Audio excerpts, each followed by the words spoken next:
Hello friends, आप सभी का स्वागत है आज के इस वीडियो में। तो आज के इस वीडियो में मैं आपको एक्सप्लेन करने वाला हूं क्लास 10th की जियोग्राफी, और जियोग्राफी में भी चैप्टर 1 जो है आपका रिसोर्स एंड डेवलपमेंट। इस चैप्टर के बारे में हम इस वीडियो में सब कुछ एक्सप्लेन करेंगे। इसके क्या क्या टॉपिक्स हैं इम्पोर्टेंट, उसके बाद जो है इसमें क्या क्या इम्पोर्टेंट क्वेश्चंस आने वाले हैं, क्योंकि अभी जो है आपके क्लास 10th का जो है बोर्ड एग्ज़ाम आने वाला है, जिसकी डेट अनाउंस हो चुकी है। तो इस वीडियो में हम सब कुछ कवर करेंगे, जुड़े रहिए इस वीडियो में एंड तक। तो चलिए शुरू करते हैं। पहला चैप्टर हमारा resource and development. Important topics में इसका जो है पहला है definition of resource. What is resource? Anything available in the environment which can be used to satisfy human needs. Basically देखिए है क्या, हमारे इन्वायरमेंट में वो हर चीज़ जो हमारे यानी ह्यूमन के नीड्स को क्या करती है, सेटिस्फाई यानी कि फुलफिल करती है। ठीक है फ्रेंड्स, क्या करती है, फुलफिल करती है हर वो चीज़। जैसे मैं ये पढ़ा रहा हूँ, आप ये वीडियो अपने मोबाइल में या अपने लैपटॉप के स्क्रीन पर देख रहे हैं, तो ये जो फ़ोन या लैपटॉप जो हुआ, ये क्या हुआ आपके लिए, ये आपके लिए एक रिसोर्स ही तो हुआ। आप जिस चेयर पर बैठे हैं वो क्या है, वो एक रिसोर्स ही तो है। आप जिस कॉपी पर लिख रहे हैं वो कॉपी आपके लिए क्या है, एक रिसोर्स ही तो है। ठीक है फ्रेंड्स, तो रिसोर्स कुछ भी हो सकता है जो हमारे यूज़ में आए। अब हम देखेंगे कि रिसोर्स जो है कितने टाइप्स के होते हैं। देखिए मैं बहुत शॉर्ट में ही एक्सप्लेन कर रहा हूँ इस चीज़ को, ठीक है।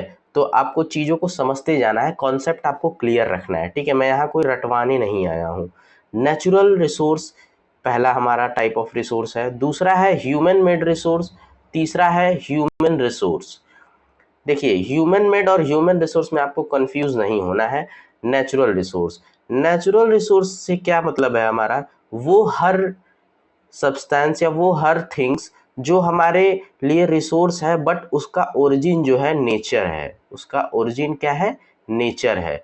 जैसे सपोज दैट कि नेचर से आपको पता ही होगा, जैसे कोल, कोल हमें कहाँ से मिलता है, नेचर से मिलता है। तो हमारे लिए कौन सा रिसोर्स हुआ, नेचुरल रिसोर्स। वुड, वुड का तो आपको पता है, आपके घर में फर्नीचर है, आपके घर में डोर है, दरवाजा है, सब कुछ क्या है, वुड का है। तो यानी कि वुड हमारे लिए क्या हुआ, नेचुरल रिसोर्स हुआ। ठीक है। वाटर, हम वाटर का यूज़ क्या करते हैं, पानी पीने के लिए करते हैं, नहाने के लिए करते हैं। तो ये वाटर हमारे लिए क्या है, नेचुरल रिसोर्स है। फूड, खाना जो हम बनाते हैं, जो हमारे पास ग्रेन है, वो हमारे लिए क्या है, वो नेचुरल रिसोर्स है। ह्यूमन मेड, सेकंड पॉइंट है हमारा human made resource. What is human made resource? तो हर वो एक चीज़ जिसको हम क्या करते हैं, हम उसको अपने ज़रूरत के अनुसार मॉडिफाई कर लेते हैं, उसको कहते हैं human made resource. Suppose that कि मैंने अभी आपको वुड बताया और फर्नीचर बताया, तो क्या फर्नीचर जो है हमें एज इट इज़ हमें नेचर से मिल गया? नहीं, हमें वुड मिला रॉ मटेरियल के रूप में, और हमने उसको क्या बनाया, फर्नीचर बनाया। हमने उसको टेबल बनाया, हमने उसको बेड बनाया, हमने उसको जो है चेयर बनाया, सब कुछ बनाया उस वुड से। तो ये हो गया ह्यूमन मेड, यानी वो ऐसी चीज़ जो ह्यूमन ने बनाई हो। इसके अलावा जैसे इलेक्ट्रिसिटी, इलेक्ट्रिसिटी क्या हमें कैसे मिलती है, ये तो ह्यूमन के द्वारा ही मेड है। ठीक है, ये हमारे लिए रिसोर्स हुई, तो क्या है, इलेक्ट्रिसिटी। जैसे कंप्यूटर, जैसे आप ये वीडियो देख रहे हैं तो इंटरनेट, फ़ोन, ये सब चीज़ें क्या है, ये सब चीज़ें ह्यूमन मेड रिसोर्स है। उसके बाद बात आती है ह्यूमन रिसोर्स। थर्ड पॉइंट है हमारा human resource. What is human resource? तो हम ये देखेंगे कि ये जो हमारा ह्यूमन रिसोर्स है, हम जैसे हमारे घर में काम होता है तो हम लेबर खोज के लाते हैं, लेबर आते हैं लेबर चौक से, या मिस्त्री आते हैं, तो ये हमारा काम कर दिए, इसके बदले हमने इनको क्या दिया, पैसा दिया, मनी दिया। ठीक है, तो ये क्या हुए, ह्यूमन रिसोर्स हुए, ये हमारे काम आए। ठीक है। उसके बाद जो है जैसे teacher, what is teacher? Teacher जो आपको पढ़ा रहा है, ये एक ह्यूमन ही तो है, ये एक ह्यूमन ही है। तो ये ह्यूमन जो है ये आपके लिए क्या हो गया, एक रिसोर्स हो गया। ठीक है फ्रेंड्स, तो आई होप कि ये टॉपिक आपको इजीली समझ में आ रहे होंगे। वीडियो में बने रहिए और लाइक करिए, चैनल को सब्सक्राइब जरूर करिए। ठीक है। उसके बाद चलिए, रिन्यूएबल एंड नॉन रिन्यूएबल, ये दो अलग कैटेगरी है रिसोर्सेज की, जिसमें कि आपको ये पता होगा, ये तो बहुत पहले से ही आप पढ़ते आ रहे होंगे। रिन्यूएबल रिन्यूएबल यानी वो ऐसी चीज़ें जो कि रिन्यू हो सकती हैं, वो ऐसी चीज़ें जो कि रिन्यू हो सकती हैं, जिसको हम दोबारा से यूज़ कर सकते हैं, ठीक है। और नॉन रिन्यूएबल जो हम दोबारा से यूज़ नहीं कर सकते। फॉर एग्जांपल अगर हम बात करें तो कोल एक ऐसा रिसोर्स है जिसको कि आप एक बार बर्न करते हैं तो उसके अंदर की हीट आप ले लेते हैं तो आपको रिजल्ट में क्या मिलता है, ऐश मिलता है यानी राख मिलता है। तो यानी कि हम इसका दोबारा यूज़ करना चाहें तो नहीं कर सकते। बट वाटर एक ऐसा रिसोर्स है कि जिसको अगर आप चाहें तो आप अगर वाटर को अपने बाथरूम में यूज़ कर रहे हैं और उस जो वेस्ट वाटर हो गया उसको आप किसी ड्रेन के थ्रू आप अपने, अगर आपके पास छोटा सा गार्डन या कुछ भी है, खेत है, तो आप उस गार्डन में जो है एग्रीकल्चर के पर्पज से यूज़ कर सकते हैं। तो ये क्या हुआ, रिन्यूएबल हुआ, ये उसको दोबारा से यूज़ करने की टेक्निक हुई। ऐसे ही बहुत सारे एग्जाम्पल हैं, जैसे कि मैं आपको मैं आपको बताऊं कि जो है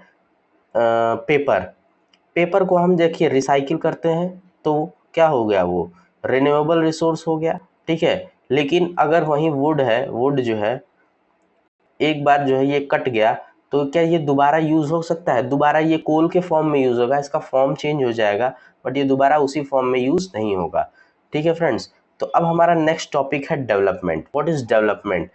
तो improvement in the quality of life and standard of living is known as development. जैसे कि आपने बहुत बार सुना होगा, पॉलिटी में आपने ये सुना होगा कि डेवलपमेंट जो है, डेवलपमेंट करना गवर्नमेंट का काम है, ठीक है। तो मैं आपको ये बताना चाहता हूँ कि डेवलपमेंट जो है क्या है। आज आप इस एक स्टेट में हैं, आज आप क्लास 10th में हैं, ठीक है। 2 साल बाद आप क्लास 12th में होंगे, ठीक है, 2 साल बाद आप क्लास 12th में होंगे। तो ये क्या है, ये एक चेंज है आपके लाइफ के फेज का, ठीक है। तो अब इसमें आपकी जो है क्लास बदल गई, आपके स्टडी मटेरियल बदल गए, सब कुछ बदल गया। तो ये क्या आपके अंदर एक डेवलपमेंट है। तो आपका जो माइंड है उस हिसाब से ना, आप आज आपको जो है क्लास 10th की चीज़ें जो है हार्ड लग रही हैं, ठीक है फ्रेंड्स, हार्ड लग रही हैं। लेकिन जब आप 12th चले जाओगे, आप यही चैप्टर दोबारा पढ़ोगे तो ये आपको क्या लगेगा, ईजी लगेगा। यानी हम ये कह सकते हैं कि ये जो हमारा चेंज हुआ है, ये हमारे अंदर एक डेवलपमेंट हुआ है। तो डेफिनेशन में यही हमसे कह रहा है कि जो हमारे क्वालिटी ऑफ लाइफ है उसमें एक इम्प्रूवमेंट हो गया, तो जो हमारे स्टैंडर्ड ऑफ लिविंग को चेंज कर देता है उसको हम क्या कहते हैं, डेवलपमेंट कहते हैं। अब नेक्स्ट पॉइंट है हमारा sustainable development. What is sustainable development? Using resources without harming future generation. यानी कि हम अपने रिसोर्सेज को इस तरह से यूज करें कि जिससे वो आने वाले फ्यूचर में जो है कोई भी किसी भी तरह का प्रॉब्लम ना क्रिएट हो। यानी अगर हम वाटर यूज़ कर रहे हैं तो हम अब वाटर को इस हिसाब से लिमिटेड अमाउंट में यूज़ करें कि आगे चल के भी वाटर जो क्या रहे, रिमेन रहे, बचा रहे, हमारे फ्यूचर जनरेशन के लिए भी बचा रहे। इसी को कहते हैं सस्टेनेबल डेवलपमेंट, यानी development with the limited resource, ठीक है। हम डेवलपमेंट करें लेकिन हम एक ऐसे लिमिटेड रिसोर्स के साथ करें कि हमारा जो है संसाधनों का दोहन ना हो, ठीक है। उसके बाद नेक्स्ट टॉपिक है हमारा resource planning in India. What is resource planning in India? Important of resource planning, ठीक है। तो पहला हमारा पॉइंट है रिसोर्स प्लानिंग। रिसोर्स प्लानिंग क्या होती है? तो रिसोर्स प्लानिंग वही होती है कि हम जिस भी रिसोर्स को यूज़ कर रहे हैं उसको हम कैसे यूज़ करें कि हम हमारे आने वाले फ्यूचर में भी जो है वो रिसोर्स रिमेन रहे, यानी बचा हुआ रहे, एज इट इज़ रहे, ठीक है। जैसे अभी हम फ्यूल का जैसे हम एग्जांपल लेते हैं तो अभी आप पेट्रोल, डीजल और सीएनजी जैसे फ्यूल्स का यूज़ करते हैं 2 व्हीलर, 4 व्हीलर और बहुत सारे गाड़ियों में, ठीक है। तो अब हमें क्या ऐसा करना चाहिए कि ये रिसोर्स जो है हमारे आने वाले जनरेशन के पास भी बचा रहे। तो इसी को कहते हैं रिसोर्स प्लानिंग, ठीक है। तो इंडिया में जो है रिसोर्स प्लानिंग आपने जगह जगह बिल बोर्ड्स देखे होंगे, सेव वाटर, ठीक है, सेव वाटर के बिल बोर्ड्स देखे होंगे, गवर्नमेंट द्वारा लगाए जाते हैं, नगर पालिका द्वारा लगाया जाता है, ठीक है। पेट्रोल पंप पे आप जाएंगे तो लिखा रहता है सेव फ्यूल। ये क्या है? ये एक रिसोर्स प्लानिंग का हिस्सा है, ठीक है। चलिए आगे हमारा नेक्स्ट है importance of resource planning. Importance of resource planning में क्या चीज़ है कि इस रिसोर्स प्लानिंग जो है इसकी इम्पोर्टेंस क्या है? तो इसकी इम्पोर्टेंस यही है कि हमारे आने वाले जो है हमारा यंग जनरेशन जो है उसके लिए जो है पर्याप्त मात्रा यानी सफिशिएंट अमाउंट में जो है रिसोर्स हम बचा कर रखें। यही है इम्पोर्टेंस ऑफ रिसोर्स प्लानिंग। दूसरी चीज़ ये भी है कि जो हमारा रिसोर्स है अगर एक आदमी उसको खूब यूज़ कर रहा है, खूब उसका वेस्टेज कर रहा है और दूसरे आदमी के पास वो रिसोर्स नहीं पहुंच रहा है, तो यानी ये रिसोर्स जो है हम सबके लिए जो है इक्वल जो है बेनिफिशियल नहीं है। ठीक है, तो यही है importance of resource planning. Next point की बात करें तो फैक्टर अफेक्टिंग रिसोर्स यूटिलाइजेशन। ठीक है, फैक्टर अफेक्टिंग रिसोर्स यूटिलाइजेशन में क्या है? Climate, technology, government policy, skill. देखिए ऐसे कौन कौन से फैक्टर हैं जो रिसोर्स के यूटिलाइजेशन को अफेक्ट करते हैं। जैसे कोई रिसोर्स है, सपोज दैट कि वाटर। अब ये वाटर एक ऐसा रिसोर्स है कि इसके यूटिलाइजेशन के लिए कुछ फैक्टर्स जो है रिस्पॉन्सिबल हैं। अब जैसे आप अगर राजस्थान में हैं, तो क्या ये आपको सफिशिएंट अमाउंट में मिलेगा? नहीं मिलेगा। ठीक है, क्योंकि वो क्या है? डेजर्ट स्टेट है। ठीक है, अब अगर आप जो है जैसे अभी आप ने सुना होगा क्लाउड सीडिंग। ठीक है, cloud seeding, what is cloud seeding? Cloud seeding क्या है? यानी कि हम जो बादल बनाते हैं, बादल पे हम जो है आर्टिफिशियल रेन करा देते हैं बिना मौसम के, तो यही है क्लाउड सीडिंग। तो यानी ये इसका मतलब ये हुआ कि इस टेक्नोलॉजी का यूज करके हम इस रिसोर्स का यूज कर पा रहे हैं।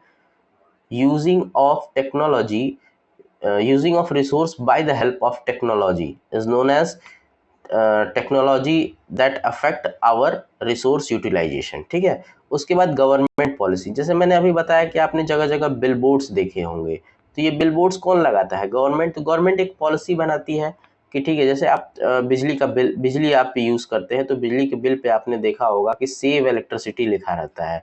ठीक है, उसके बाद जो है तमाम तरह की चीज़ें हैं, जैसे स्किल से मैं आपको यहाँ पर ये समझाना चाहता हूँ कि जैसे आपके पास कोई अलग टेक्नीक है, जिससे कि आप सपोज दैट कि कोई ऐसा बाइक किसी ने बना दिया जो 1 लीटर में 100 किलोमीटर जाए। ठीक है, तो इसका मतलब क्या है?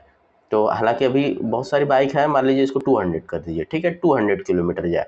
अब जो 1 लीटर में 40 किलोमीटर बाइक जाती थी, अब वो 200 किलोमीटर जानी, यानी आपके स्किल्स से क्या हो रहा है? रिसोर्स का यूटिलाइजेशन हो रहा है। ठीक है, आई होप कि आपको समझ में आ रहा होगा। फोर्थ पॉइंट है हमारा land resource and land use. Land जो है हमारे लिए रिसोर्स कैसे है और उसका यूज कैसे है? ठीक, देखिए पहली बात तो हम जो है इंडिया में रहते हैं और इंडिया एक ऐसा कंट्री है जहाँ पर एग्रीकल्चर जो है क्या है? इम्पोर्टेंट जो है ऑक्यूपेशन भी है, और हमारा इंडिया जो है वो उस पर डिपेंड भी है। ठीक है, इकोनॉमिकली भी और जियोग्राफिकली भी। तो यानी जो हमारे पास ये रिसोर्स है लैंड का, इसका हम किस तरह से यूज़ कर रहे हैं, यही हमारा कहलाता है लैंड रिसोर्स। सपोज दैट कि ये ज़मीन है। ठीक है, इसमें हम कोई भी फसल जो है उगा रहे हैं। अब ये फसल हम उगा रहे हैं, तो उसके बाद जो है इसको किस तरीके से मेंटेन करके रखा जाए कि ये ज़मीन जो है हमेशा ऐसे ही फसल देती रहे। क्योंकि आपको भी पता है कि लगातार जो है फसल उगाते रहने से हमारे जो है सॉइल की न्यूट्रिशन खराब हो जाती है। ठीक है, उसके बाद लैंड यूज़ में यही है कि हम जैसे अब लोग घर बनाते हैं, जैसे कॉलोनी जो बनती है, तो अब ऐसे ऐसे कॉलोनी बन गई कि एक इसी में रैंडम बन गई, यानी कि ना आने का रास्ता है, ना जाने का रास्ता है, कुछ भी नहीं है। तो इसी को एक प्रॉपर प्लानिंग बना के एक ऐसे हम फ्लैट टाइप का बनाते हैं। फ्लैट आपने सिटीज़ में देखा होगा कि सिटीज़ में फ्लैट क्यों बनते हैं? क्योंकि वहाँ पे लैक ऑफ लैंड रिसोर्स है। ठीक है, तो इसका मतलब ये हुआ कि जो है हमारा ये कॉलोनी जो है इसमें कम स्पेस में बने और जो है ज़्यादा लोग यहाँ पे रह सके, यही होता है लैंड यूज़। ठीक है, अब टाइप्स ऑफ लैंड हम देखेंगे तो हमारे पास है forest, cultivable, barren, pasture, land under non agriculture use. ठीक है, तो फॉरेस्ट के बारे में आप सब लोग जानते होंगे कि जंगल जो होता है उसी को फॉरेस्ट कहते हैं। फॉरेस्ट का जो है हमारे लिए एक बहुत बड़ा, हमारे नेचर में एक बहुत बड़ा जो है इसका योगदान है। क्या? सबसे पहले तो यहाँ पर जो ट्रीज़ हैं वो हमें ऑक्सीजन देते हैं। उसके बाद ये जो है नेचुरल वेजिटेशन भी है, यानी जो हमारे अर्थ पे जो भी ऑर्गेनिज्म हैं उनके लिए ये शेल्टर भी हैं। अब जो जंगली जानवर हैं जंगल में, वो जंगल में ही रहते हैं, वो तो शहर में तो रहेंगे नहीं। ठीक है, उसके बाद जो है कल्टिवेबल लैंड क्या होता है, तो cultivable land means the land on which we do agriculture practice, ऐसी जमीन जहां पर हम एग्रीकल्चर का काम जो है कर सकें। ठीक है। उसके बाद जो है बैरन लैंड है, बैरन यानी कि बंजर जमीन, जहां पर हम कुछ भी एग्रीकल्चर रिलेटेड वर्क्स नहीं कर सकते। इस जमीन का क्या यूज होना चाहिए, इसको हम गोडाउन बना सकते हैं, इस पे हम कोई भी ऐसी फैसिलिटी बना सकते हैं जिससे कि लोगों को क्या हो, लोगों को सुविधा हो। ठीक है फ्रेंड्स, तो आई होप कि आपको समझ में आ रहा होगा। वीडियो ज़्यादा लंबी ना हो इसके लिए मैं अगला पार्ट जो है नेक्स्ट पार्ट 2 लाऊंगा इसके लिए। ठीक है। अगर आपको कोई भी डाउट हो तो आप कमेंट सेक्शन में ज़रूर पूछें, मैं आपको हर पॉसिबल जो है आंसर दूंगा। तो थैंक यू फ्रेंड्स, जय हिंद जय भारत।